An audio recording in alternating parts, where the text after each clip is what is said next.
Bienvenue sur Graines de Yoga, le podcast qui te simplifie le yoga pour t'aider à te reconnecter à tout ton être et te lancer sur le tapis. Je m'appelle Priscilla, je suis professeure de yoga et j'aimerais à travers les épisodes de ce podcast te donner les clés pour démarrer ou ajuster ta pratique en toute simplicité et fluidité. Quelles sont les idées reçues et les fausses croyances pour devenir ensemble des yogis épanouis sur la voie de la connaissance de soi. Si ce podcast te plaît, n'hésite pas à le partager autour de toi et si le cœur t'en dit, tu peux laisser un commentaire et une jolie note sur ta plateforme d'écoute préférée pour m'aider à développer ce podcast et encourager mon travail. Belle écoute!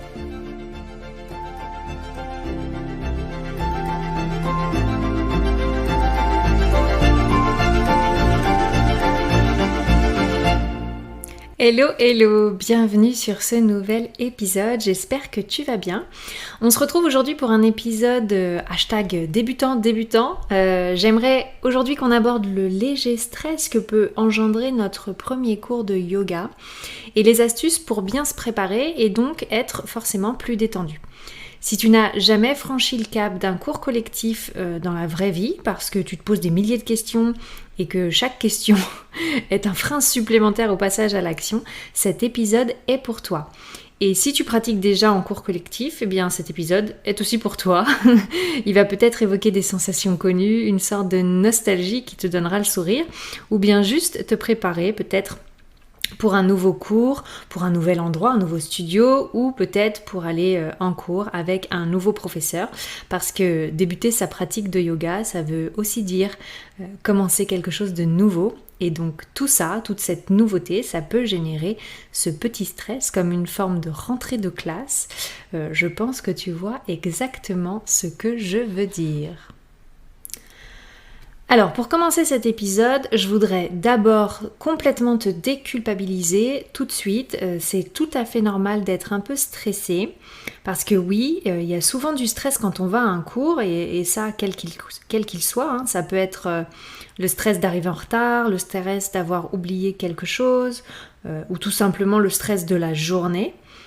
Alors quand en plus on y ajoute le stress de l'inconnu, de ne pas savoir à quoi s'attendre, à qui on va avoir affaire, ou bien l'angoisse du jugement, du regard des autres. Bref, je suis sûre que tu sais très bien de quoi je parle. Ça peut être souvent ça, parfois même plus que les idées reçues et les fausses croyances autour de yoga, qui sont un frein à l'inscription au cours encadré. Et pourtant, déjà, ça, c'est un gros pavé à dégommer dans la tête des débutants. Donc voilà, maintenant tu le sais, c'est flippant, un premier cours de yoga, mais c'est tout aussi flippant qu'un premier cours de boxe ou un premier cours de danse. Donc en fait, vas-y, relâche la pression là-dessus, c'est tout à fait normal d'être stressé avant un cours de yoga, même si ta première envie, c'est d'aller te libérer de ce stress, il faut comprendre que oui, c'est normal d'être stressé lors de son premier cours de yoga. Donc, la première chose à savoir, c'est le choix de ta pratique. Donc, il y a différents styles de yoga et si tu veux en savoir plus, tu peux aller écouter l'épisode 27 où je décrypte pour toi les styles les plus populaires dans les studios français.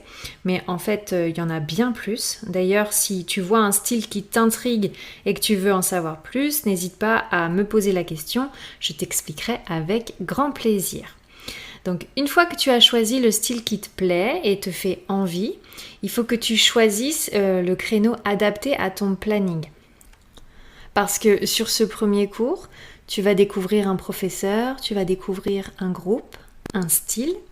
Et si ça te plaît, ce serait dommage que tu t'inscrives à la suite de ce premier cours sur un autre créneau où tu pourrais te sentir peut-être moins à l'aise et où peut-être que l'approche de l'enseignement te plaira moins.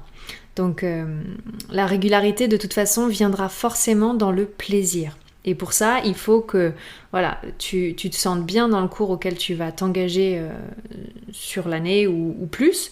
Donc c'est pour ça que le premier cours, regarde bien où est-ce qu'il est dans le planning et est-ce qu'il peut s'adapter sur le long terme dans ton planning. Mais bien sûr, évidemment, si ce premier cours ne te plaît pas, tu as toujours l'opportunité d'en essayer d'autres.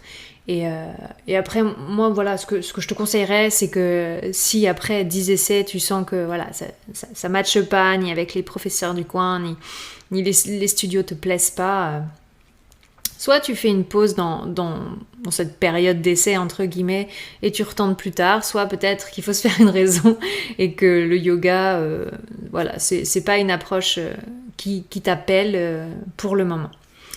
Donc voilà, pour le choix déjà du créneau, c'est très important hein, pour que ce soit simple en fait de pouvoir y aller. Ensuite, il va venir le choix de la tenue. Alors, il te faut une tenue confortable. Donc, les tenues confortables, j'irais qu'il faut pas aller s'inspirer de ce que tu peux voir sur les réseaux sociaux, notamment sur Instagram. On se sent pas forcément bien dans un legging et une petite brassière. Hein. Moi, clairement, c'est pas du tout la tenue dans laquelle je me sens bien pour pratiquer. Ton corps, il va bouger dans tous les sens pendant ce premier cours, parfois même explorer des postures dans lesquelles il n'a jamais été, ou alors quand tu avais 5 ans. Il est donc important de te sentir bien dans tes vêtements. Un legging, c'est bien, mais il faut bien le choisir. Il faut le choisir à ta taille, voire un petit peu plus grand. Moi, je prends toujours une taille au-dessus au niveau du ventre, parce que voilà, moi j'ai le ventre un peu plus rond.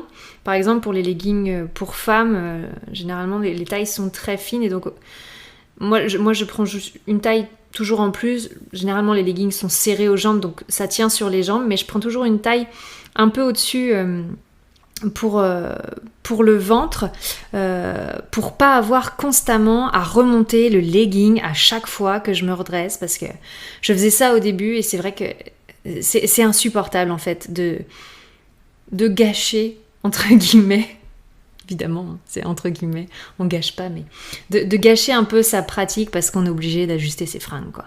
C'est assez insupportable. Moi je suis voilà, donc le choix du legging important, tu peux prendre bien à ta taille ou une taille au-dessus. Moi, je suis aussi très à l'aise en jogging et là encore, choisis-le plutôt ample. Les coupes modernes là, avec le jogging près des jambes, moi je trouve ça super joli, hein, j'aime bien. Pour traîner à la maison et tout.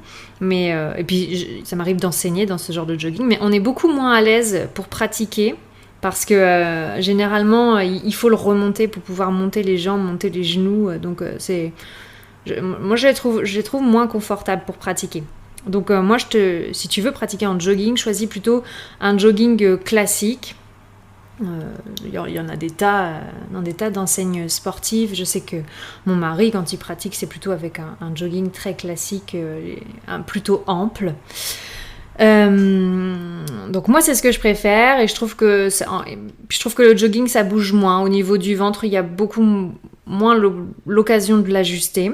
Pour le haut, donc en haut pour les filles, on peut choisir du coup une brassière de sport, c'est très bien. C'est pas du tout utile d'investir dans une brassière de compète, hein, comme c'est à l'inverse, par exemple, pour une pratique de course sportive ou surtout si tu as de la poitrine, je t'inviterais à choisir vraiment un soutien-gorge avec plein de maintien. Pour le yoga, c'est pas utile. Tu peux choisir une brassière classique. Je pense que les premiers prix dans les enseignes de sport sont des brassières très bien pour la pratique du yoga parce qu'il n'y a pas d'impact en yoga, donc il n'y a pas besoin d'un maintien très fort au niveau de la poitrine. Donc si tu es très à l'aise comme ça, tu peux utiliser que ça. Moi ça m'arrive de pratiquer en brassière mais plutôt chez moi. J'aime pas trop en cours collectif, mais bon ça c'est encore une fois chacun fait comme il veut. Donc par-dessus tu mets soit un t-shirt, soit un débardeur. Là par contre j'aurais pas vraiment de conseils parce que certains l'aiment près du corps, d'autres plus large. Personnellement moi j'aime plus large parce que je me sens plus à l'aise pour bouger, mais pour le t-shirt c'est vraiment hyper personnel. La seule chose qu'il faut c'est qu'il soit assez long pour pas que quand tu lèves les bras vers le ciel il te remonte sous la poitrine, ça peut être très inconfortable et du coup on va avoir envie d'ajuster son t-shirt, donc pas cool aussi. Il te faut aussi un sweat. Pas nécessaire en période de canicule, bien sûr.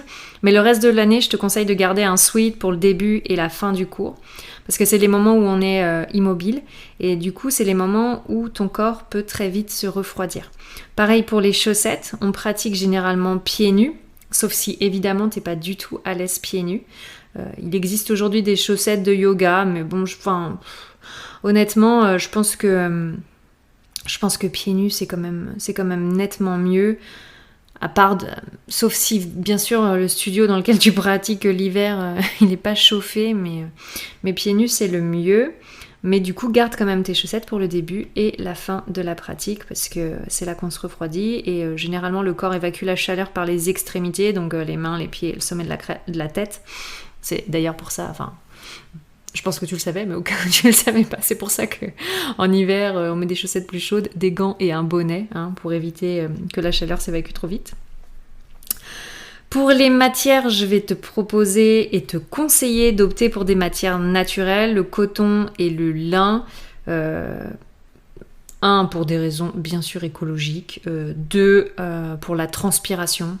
C'est quand même mieux, et même si tu transpires beaucoup, ça sent généralement moins. Donc vraiment voilà, la tenue confortable, c'est vraiment le prérequis pour te débarrasser aussi de ce stress dans la pratique. Et en plus, ça créera pour toi une pratique beaucoup plus confortable si t'as pas à réajuster tes vêtements tout au long du cours. Parce que si tu ne te sens pas à l'aise dans tes vêtements pour bouger, tu vas très vite être mal à l'aise. Et en plus te sentir contraint dans tes mouvements, tu vas pas pouvoir explorer les postures parce que soit les vêtements vont te bloquer, bref. Tout un tas de choses qui font que pour moi, la tenue, et je trouve qu'on n'en parle pas assez, et c'est important de le dire aux débutants, la tenue dans laquelle tu vas aller pratiquer le yoga est importante. Et il n'y a pas besoin... Alors, je sais que c'est toujours difficile quand on est en cours collectif, mais vraiment, je trouve, dans tous les cours où je suis allée, il n'y a vraiment pas de jugement autour de la tenue, personne ne se regarde, donc t'es pas obligé d'avoir le plus beau legging, la plus belle brassière. Après, évidemment, ça encore, si toi, tu te sens bien pour pratiquer dans ces tenues, vas-y. Mais si tu préfères le vieux jogging de ta grand-mère avec un énorme sweat, écoute, personne ne te regardera, personne ne se dira « Ah mince, elle s'est pas habillée pour venir ». Vraiment, dans les cours de yoga, en tout cas ceux que j'ai expérimentés, et même dans les grandes villes, même avec des professeurs hyper connus, personne ne regarde comment t'es habillée. À part tes copines qui vont te dire « Ah, il est beau ton legging », mais franchement... la yogi en face de toi, qui est là pour pratiquer, ton legging, elle s'en fiche. Donc vraiment, voilà, la tenue, c'est important parce que c'est vraiment une horreur d'être assis avec un pantalon qui te scie le ventre, ou à chaque fois que tu relèves les bras, remettre ton t-shirt parce que ça découvre ton ventre, surtout en plus quand il fait froid. Donc ce que je te propose, avant d'aller dans ton cours, c'est la tenue que tu as choisie, teste-la. Teste-la avec 4 position très simple. Tu te mets debout. D'abord, tu montes les mains au-dessus de ta tête. Hop, pour bien les bras. Tu tends bien les bras, les mains qui vont chercher loin vers le ciel.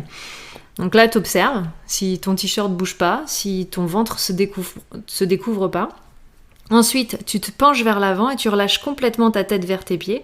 Donc évidemment, je te dis pas de toucher le sol avec tes mains. C'est pas... Là, c'est juste pour tester tes vêtements.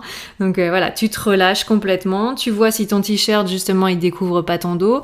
Tu ressens voir si l'élastique de ton pantalon, il est pas en train de serrer tellement ton ventre que tu peux pas respirer.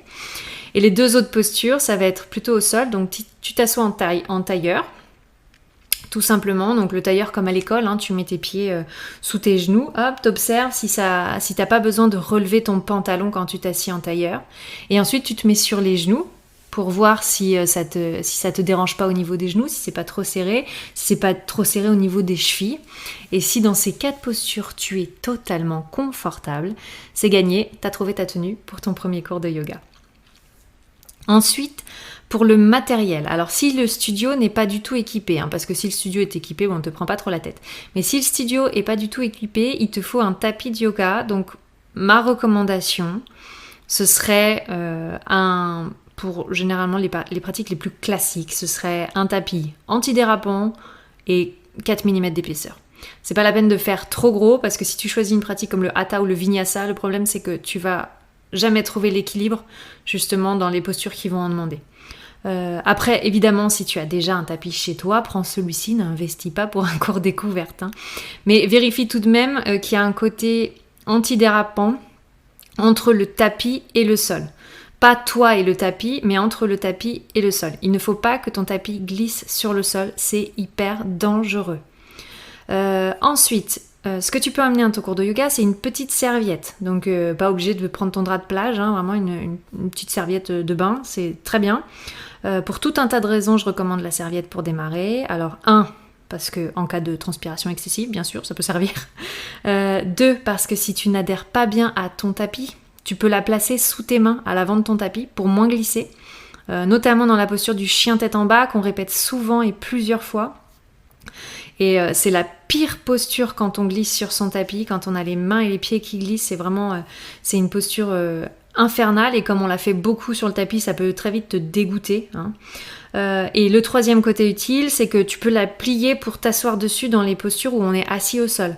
C'est plus confortable, hein, parce que voilà, t'es assis sur...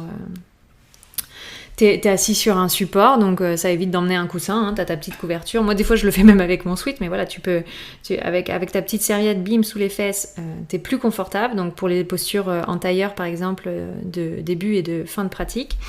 Et aussi, ça va créer, de surélever ton bassin, un peu plus de mobilité dans le bassin, ça va te permettre de créer plus de confort et peut-être aussi plus de souplesse dans les postures assises. Donc, voilà, tu fais ce que tu veux, mais petite serviette de sport, là, ça prend pas beaucoup de place dans le sac et vraiment, ça peut être un allié de choix. Ensuite, une gourde pour boire, bien sûr. Alors, sur les cours d'1 heure, d'1h15, je recommande pas de boire pour des raisons yogiques, mais je reviendrai peut-être sur ces raisons dans un prochain épisode. Sauf évidemment en période de canicule, hein, bien sûr, on s'hydrate. Mais il faut tout de même avoir sa gourde sur soi, même sur les cours de courte durée, pour bien s'hydrater à la sortie du cours. Même si tu n'as pas beaucoup transpiré, il faut vraiment bien s'hydrater parce que tu as mis ton corps dans tous les sens et du coup ça peut créer de la pression sur les articulations et en plus il y a quand même une déperdition d'eau même si tu t'en rends pas compte parce que tu sues pas à grosses gouttes. Et par contre, bien sûr, si ton cours dure plus de 2 heures ou même 2 heures, hein, évidemment tu bois pour ne pas abîmer tes articulations. Ensuite, comme conseil, j'aurais d'arriver quelques minutes avant le cours.